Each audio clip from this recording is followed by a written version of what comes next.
So, Miranda, welcome to the Well Vegan Travel Podcast. Thank you, Bridie. Thanks for having me. I'm really pleased to have you on. We've been talking about having you on the podcast for a really, really long time, but I'm so pleased that we are finally getting it today because we're going to be talking about, well, it's really like the intersection of like a vegan hospitality business and certainly tourism in the Finger Lakes because you have a 100% vegan accommodation, a beautiful accommodation that people can stay at. Why don't you tell us a little bit about that? Okay. Yeah, we've owned the inn since January 2020, and it wasn't historically a vegan establishment, although it was a bed and breakfast and had been trading as such for probably about 15 years. But it was really important to us to run a 100% vegan business as vegans ourselves. And this was one of the reasons we had a change of direction career wise because we certainly wanted to feel that we had integrity and were being authentic to who we are. So here we are doing what we're doing. Your bed and breakfast is called the Black Sheep Inn. It's located in New York State. And of course, listeners will probably tell that Miranda is not from the New York State at all. So there's a very interesting story about how you ended up in rural New York State. Can you tell us a little bit about that? Because it's such an interesting story. Yeah, well, I think it's debatable whether it's interesting, but it's fairly impulsive, I think. I'm co-owner with my husband, Simon, and we had been buying a bed and breakfast in Wales, actually. We decided that that was going to be the sort of business that we were looking to run. The purchase of that property fell through at the 11th hour. We were familiar with what was going on in the UK, and there really wasn't any turnkey businesses that we felt fitted us well.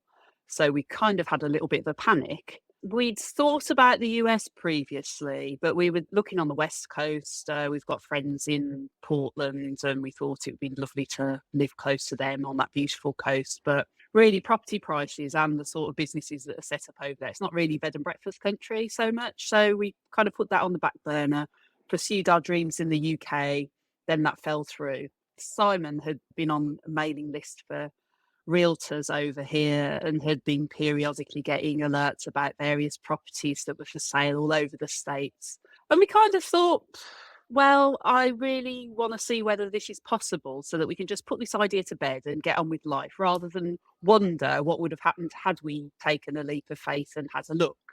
So we pretty much got on a plane from London to Toronto back in November 2019, and we viewed a handful of properties, 3 in New York. One was going to be in Maine. However, they had an offer accepted before we got to it. So we flew into Toronto out of Boston, viewed the properties. This was property number 2, and I just got all goosebumpy really inside it because it's just beautiful Victorian architecture, which I love. High ceilings, beautiful original features, just lovely property. Beautiful location. And then when we'd viewed, we kind of went to have a chat with each other in the village of Hammondsport, which is a mile down the road. Went into a burger joint there, and it was like there was a celestial choir singing. As I looked at the menu board and there was an Impossible Whopper on the menu, I thought, my God, that's it. They've got vegan burgers here. It's meant to be, you know. So we put an offer in, and 2 months later we were here, and 5 weeks after that we were shut down because of the pandemic. I'm sure that was a very huge challenge for you. Yeah. Well, I can imagine because my business was the same. Yeah. We had to cancel and postpone several of our tours because of COVID. You had the challenge and you were shut down during COVID. How long did you end up being shut down, and when did you reopen? Lockdown wasn't as severe here, that's for sure, as in the UK. We ended up not trading for 84 days. So we reopened mid-June 2020, and we've traded pretty steadily since then. We were lucky enough to be within a few hours' drive from lots of big cities like New York, like Boston, and there were lots of people who had been working at home, stuck in tiny apartments with their partners, going stir crazy, ready to kill each other, and just like bolted out here. And I think first lots of visitors that we had back in 2020 had never been to the Finger Lakes before. They were looking at somewhere that they could travel to because you could only travel within state, or there was the tri-state arrangement at some stages during lockdown. And yeah, they were pleasantly surprised about it. We were lucky to only have been shut down 84 days, and we were lucky to be experiencing a pandemic and a lockdown in rural upstate New York, because we were able to have a lot of space around us to get out, to walk, to, to feel free, I suppose. Had we been successful in buying the business in Wales, UK shutdown was way more severe. We'd have been shut down for most of 2020, open for about 6 weeks, and then shut for most of 2021. I think we'd have been financially ruined, to be perfectly honest, had that Gosh. gone ahead. So we feel really fortunate, actually. Whilst it was an impulsive decision, it feels like we did the right thing, actually. Okay, so you came to the United States, but it feels like the United States is quite hard to get permission to stay to run a business. Did you and Simon had already lived in the US, or maybe you had sort of a green card from long ago? How did that work? I was born in Florida. So Ah, to British parents, my dad worked over on the space program, and so I had dual nationality, which made it a lot easier.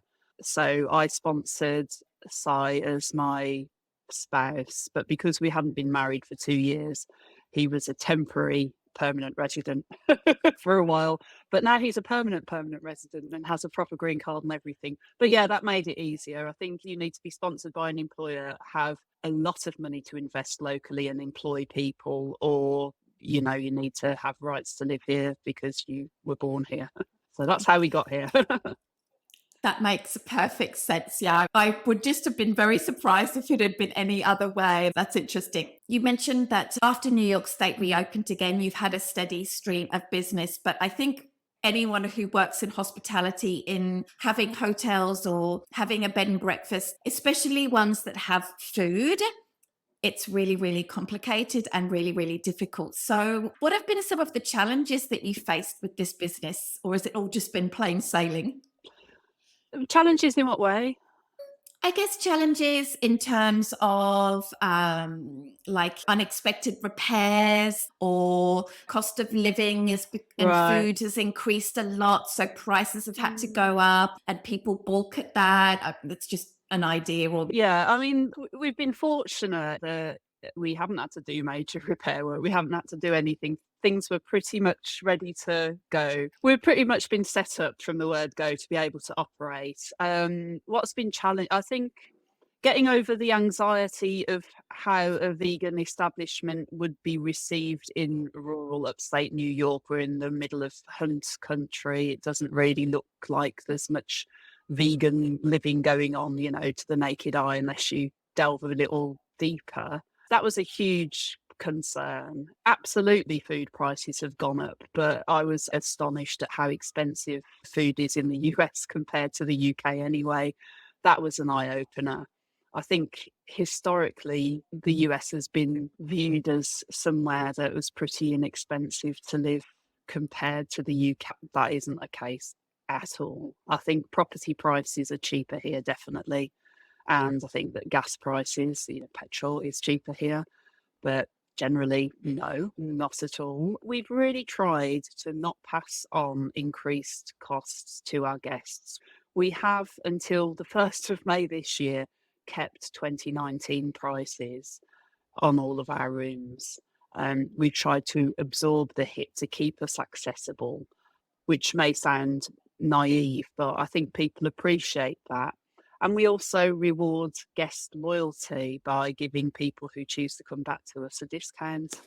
And that's worked well for us and for them as well, really. So, yeah, I absolutely agree with you about North American prices. yeah. This is something that just blows my mind. When I go to Europe and we do our Europe trips, things are just so cheap. Here in Vancouver and the Pacific Northwest, it can be like, you know, $15 for a glass of wine, and the same wine would be like $3 in Italy, maybe Yeah. not in Rome next to the Trevi Fountain, but it is really expensive. This makes running a business really, really hard, for sure. So, when you did announce that you were transitioning to a 100% vegan business, how did that kind of go? The reason why I knew about you is because you did get quite a lot of press in the vegan space Mm. about how there was a vegan hotel now in New York State. But I'm thinking about how Beck Hall, which is a British Yeah, hotel yeah, that has just gone vegan. Admittedly, it was owners who were vegan yeah, and had yeah, a very vegan friendly hotel, and they've decided to transition yeah. to being all vegan to align with their values.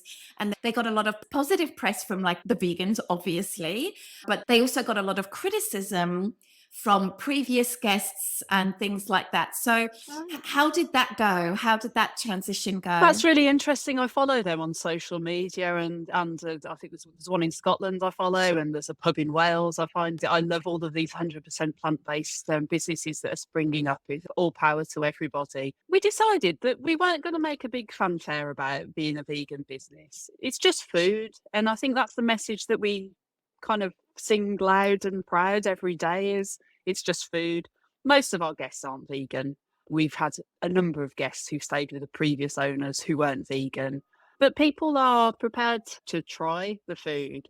People are not negative. I could count on one hand the number of negative experiences we've had from guests in house about the food. Mainly, people are saying to us, maybe after a couple of days here, maybe on checkout, maybe after the first breakfast, oh, well, that's a relief. I was really worried about coming to a vegan place. I really thought I wasn't going to be able to eat any of the food, but the food's really nice. I can eat it.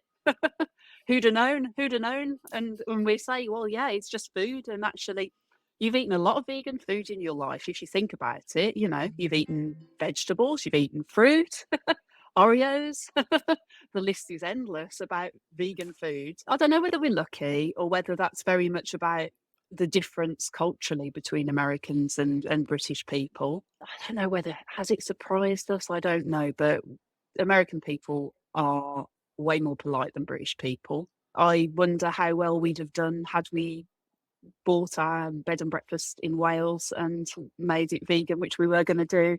Comparatively, I don't know. I think we've been lucky, and I can't think of any negative press that we've received. Our reviews are really very gratifying and humbling, actually, on TripAdvisor, because for the mainstay, they say, I'm not a vegan, but the food's great. Don't worry about that. If you see that it's a vegan inn and you're concerned about coming, don't be, because the food's great. You wouldn't know you're eating it. We get a lot of people saying, so this isn't butter? Well, what are you using? And what sort of milk is this? Because it's really good in coffee and that sort of thing. And I think this is great. It feels like we're kind of getting the opportunity to veganize people by stealth. I love it. I love it. Fantastic.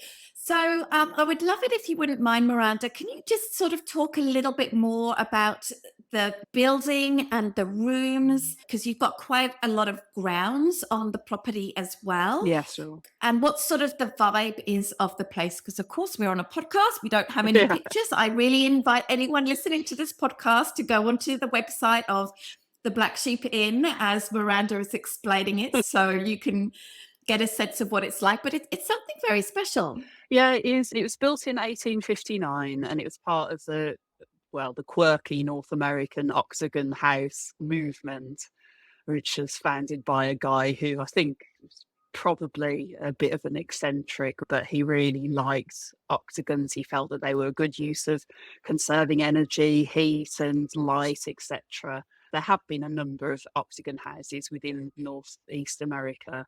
Not all of them have stood the test of time because not all of them were made out of 18-inch thick stone, which ours is. So we've got the core of an octagon house, then two wings were added in 1882 to it. So it's an octagon with two wings.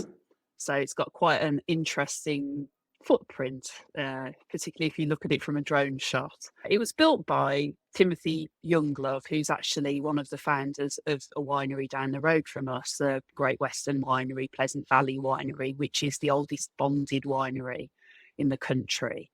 And it is also one of the few places outside of Champagne that is able to produce wine and call it champagne. So that's pretty good. The descendants of Timothy Younglove are our next door neighbours still. So very, very small town America. Nobody moves that far away. So that's great. We've got one neighbor who remembers sliding down the banister on the spiral staircase when she was a child. It's lovely to have that local history here. So within the main body of the inn, we've now got 6 rooms. When we bought it, there were 5 rooms. I would describe it as eclectic arts and crafts, little bit of antique, a boutique feel. Each room's very different in colour and furnishings, but each room has got its own ensuite restroom. Each room has got super duper comfy mattresses on the bed. Each room comes with complimentary champagne and chocolates that we put in. And yeah, each room's a cozy little sanctuary away from your everyday life. The inn itself is within just shy of 3 acres of grounds. We're surrounded by woodland on 2 sides of the property. It's very quiet here. You don't hear traffic very often, even though we are on a road. It is eerily quiet at night. You see proper dark skies, you see proper star constellations. It's great. It is really great. And I'll say that the 6th room that we've added had previously been used as sleeping quarters for the previous owners and their office. It's got a separate entrance, although it's attached to the main building. It is in one of the wings that I mentioned, and it's got a little wet bar, so you can have more of a self-catering experience should you book that room. Although you are able to stay on a bed and breakfast rate as well. Yes, as I look through your website, each room is quite individually appointed. Like the colors of the walls are different, the furnishings, the rugs, they're all different. So potential guests can go through and choose which room resonates with them, which one they Absolutely. really like. And I guess the pricing is a little bit different for each room. Is that right? Yeah, the 2 full-size rooms are the least expensive, the kings are the most expensive. Absolutely, they range in price because we've got midweek pricing now as well as weekend pricing. I'd say 165 to 265 maybe. Sorry, that sounds terrible that I don't know, but I've just got the weekend rates in my head firmly. And we offer obviously a discount to repeat guests of 30%. We also have various offers throughout the year, promoting 2 nights, get booked 2 nights, have the second night half price sort of thing. So we're always looking at ways to help save people money and to get them through our door.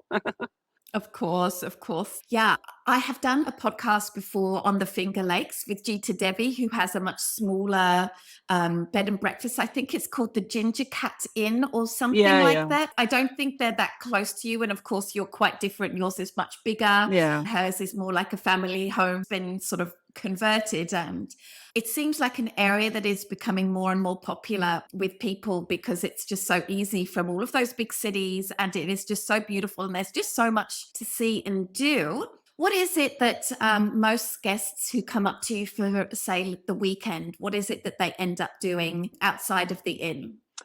I would say it's probably a 50-50 split between people who are wanting to enjoy hiking and people who are wanting to enjoy wineries, distilleries, and breweries because the Finger Lakes is a fantastic wine producing region. It's coming up absolutely in renown for it. And I think that as global warming happens and the West Coast fires happen, that maybe it might take over from some of the wine production on the West Coast just purely because of nature. So yeah, I'd say a split between hiking and enjoying wineries. We've also got a lot of museums locally which are popular, and we're also 20 minutes drive from Farm Sanctuary, of course, the number one oldest farm animal sanctuary, certainly in the US. So yeah. Amazing. Just sounds like there's so much to see and do in the area. I can't wait to check it out.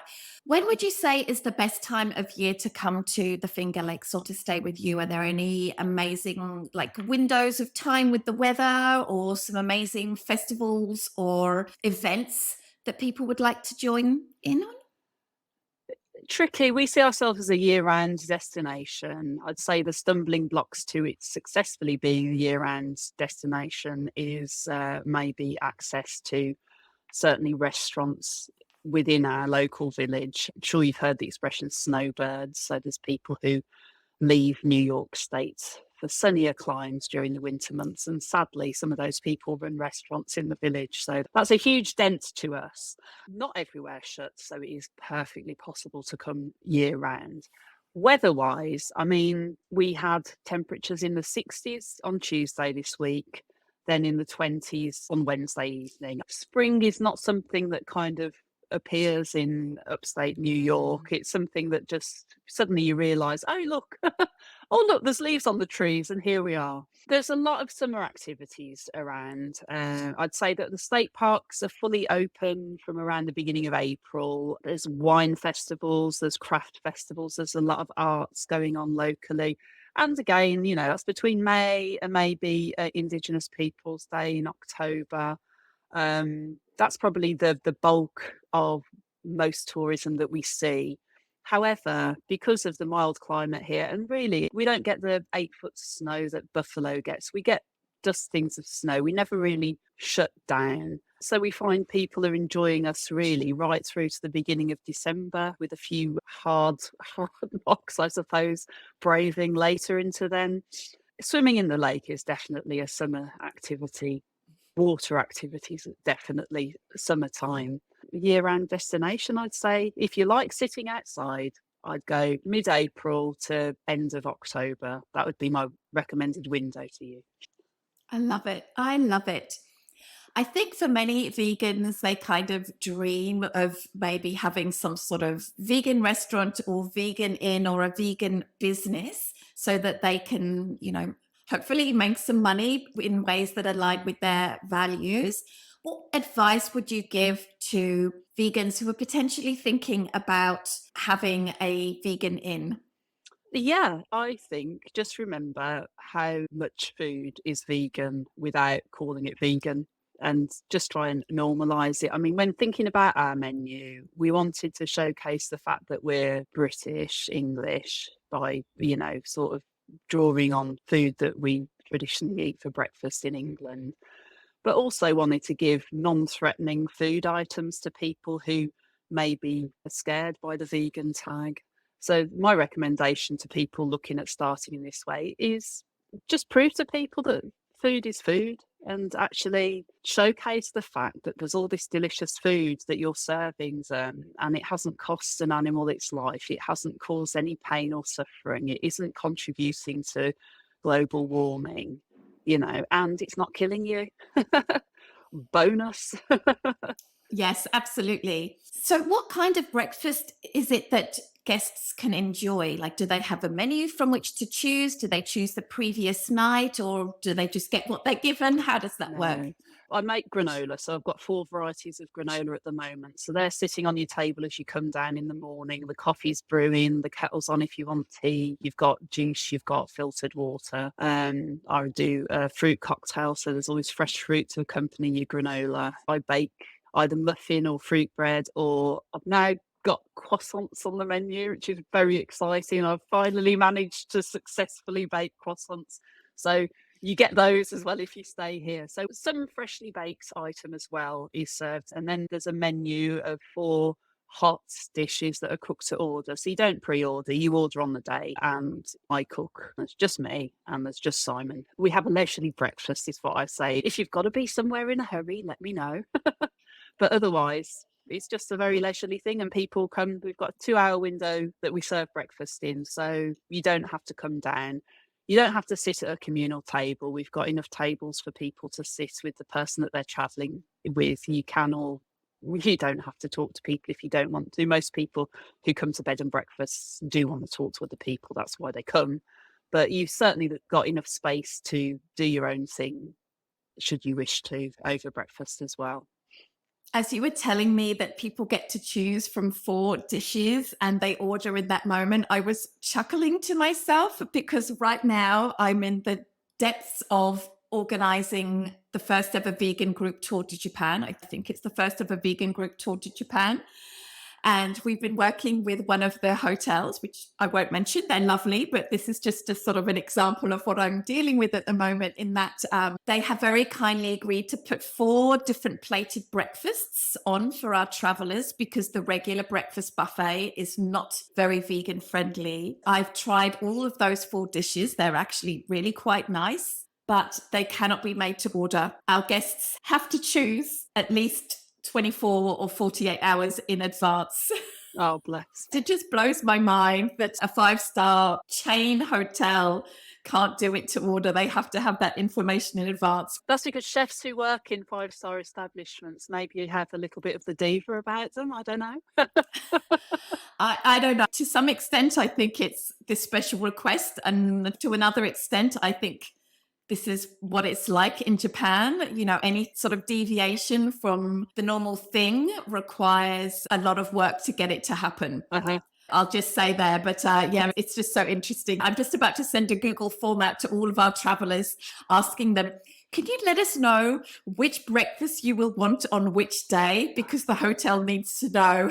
Can't just be a little bit spontaneous about this. No, we cannot. Anyway, I think you can tell I'm at the end of my tether with this whole Japan trip. But by the time this goes to air, the trip will have finished and hopefully have gone well. But yeah, it's been hard. Anyway, can I ask what your future plans are for the Black Sheep Inn? To keep on keeping on, really, doing what we're doing. We've recently started doing food events, actually. It's been a long time coming. We've had people asking us, oh, can we come for breakfast? Do you do this? Do you do evening meals? And we've always said no, because that was what we believed that as a bed and breakfast, there are certain limitations set on you within New York. What we didn't realise was the addition of the 6th bedroom and our reclassification as a temporary residence has now opened the floodgates, and we can serve whatever food we want to serve to whoever we want to serve it whenever we want to serve it, apparently, which is great. But as I've said previously, there's only me and Simon running it. I certainly do not want to be just stuck in the kitchen 24 hours a day. I'm in the kitchen way enough. When I'm not treating myself to some ironing, laundry or bed making, I am largely in the kitchen. That's very much the nature of this work. I'm very excited by that permission now being given, and we've carefully scheduled events throughout the whole of 2024. An event sounds rather grand, and it's not meant to. It's just really a way of showcasing really the fact that we are doing brunches a couple of times a month. We're doing English afternoon teas, and we're doing a supper club where we're going to have different foods showcase. So, for example, I've got British curry night in that. I've got Easter roast dinner. I've got an Italian theme, a Moroccan theme, a British favourite, maybe a pie and mash night. I'm just thinking, just some kind of British things, but also just popular food stuff, just to see really what people like and what people want to have. And that's really exciting to me, because I do really like feeding people. So it's nice to have manageable chunks of time when I'm able to do that and to just explore creativity, recipes. That's one thing that has come alive while I've done this is, you know, my passion for cooking has not diminished. It just increases. And I am a food bore. Simon will say, what often one of the first things out of my mouth is, what should we have for dinner tonight? It's like, haven't had a cup of coffee yet. It's been really gratifying. So yeah, going back to your question, really, I'd like to grow events and see where that takes me, and see whether, you know, there's a way of bringing more vegan curious people in to sample different foods and just spread the vegan love and the food love a bit further. I love it. All right, Miranda, this is fantastic information. And I really invite everybody who is listening to this podcast right now to go on to the Black Sheep Inn's website and just have a look at the rooms. And particularly if you live in the tri-state area, consider having a weekend away in Finger Lakes. It really does sound like such a lovely getaway. And the fact that you offer these delicious breakfasts is so fun, so nice. How can people find out about you and connect with you and find out about these events that you're doing? Well, the events are publicised within our website, which is www.stayblacksheepinn.com/events for a link straight through to that. So that's a way of looking at the rooms and booking. We've also got an active social media presence, both on Facebook and Instagram. I don't tweet, I'm sorry to say, or X, whatever you do now. Both of those are Black Sheep Inn and Spa, easy to find. We'd love to have you on there. You can find out all information about offers that we're promoting, any events that are going on, just general bits of news about what we're doing here at the Black Sheep Inn. We like to think we're a happy bunch of people who interact with each other on social media. So that's great. But yeah, we'd love to have you here. If you've not been, we'd love to meet you. Fantastic. Miranda, thank you so much for taking the time to be on the podcast today. I really appreciate it. Thank you for having me.